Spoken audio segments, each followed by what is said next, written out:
LUV Invite is in the book as Lipscomb loses to Wake Forest 3-1. Jonathan Seaman along with Carly Anderson, joined now by the head coach of the Bisons, Brandon Rosenthal.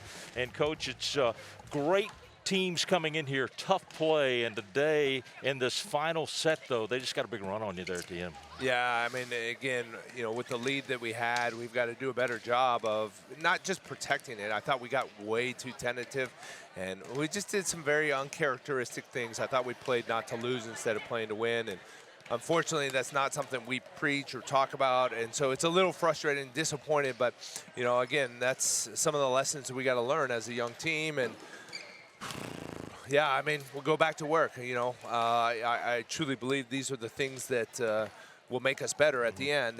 Just unfortunately, you know, right now it sits in my stomach and all of their stomachs. So, I mean, they get it and they understand. And so now it's just, you know, what's our response? Yeah, kind of running off of that response, you know, Xavier's coming up pretty quick this upcoming weekend. What's practice look like for you this week? I know you probably haven't got that far ahead, but no, we have. I mean, obviously we've planned it out, and I mean, obviously tomorrow is one we have to continue to add the pressure in practice, and so we kind of have to recreate those scenarios that we're going to continue to see. And when we play, you know, great competition, that's the hardest part, is creating that. So practice is going to be tough tomorrow from the standpoint of we have to create challenges that they are going to have to, you know, overcome.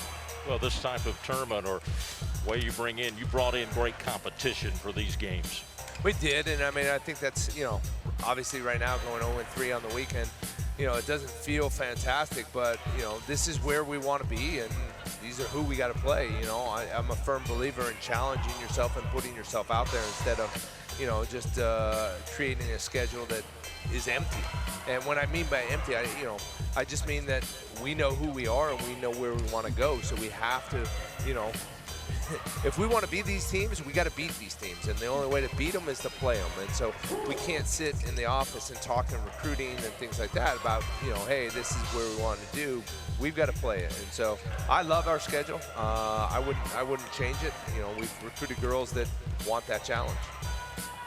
I think when you look at that, Coach, you'll look back at that 15-1 run in this one, and it'll be something by the end of the year that you'll use as a real motivation thing that's going to help this team get better. Well, I hope that you're sitting right here with me, and we come back to that very point because, yeah, I'll be very thankful at that point. Because I know how frustrating it was to play through it and how tough it was over there. Yeah, you know, listen, our girls fought, but they did, you know, again, bit of uncharacteristics. I'd like to see us be a little bit more aggressive down the stretch. Well, a great invite. Sorry you didn't come away with a win today. It's kind of tough, and nobody gets one of those. We'll take a look at the stats, the final stats from today's final match against Wake Forest. You can see there that Meg Merschman had 13 kills, hit a hitting percentage of .393.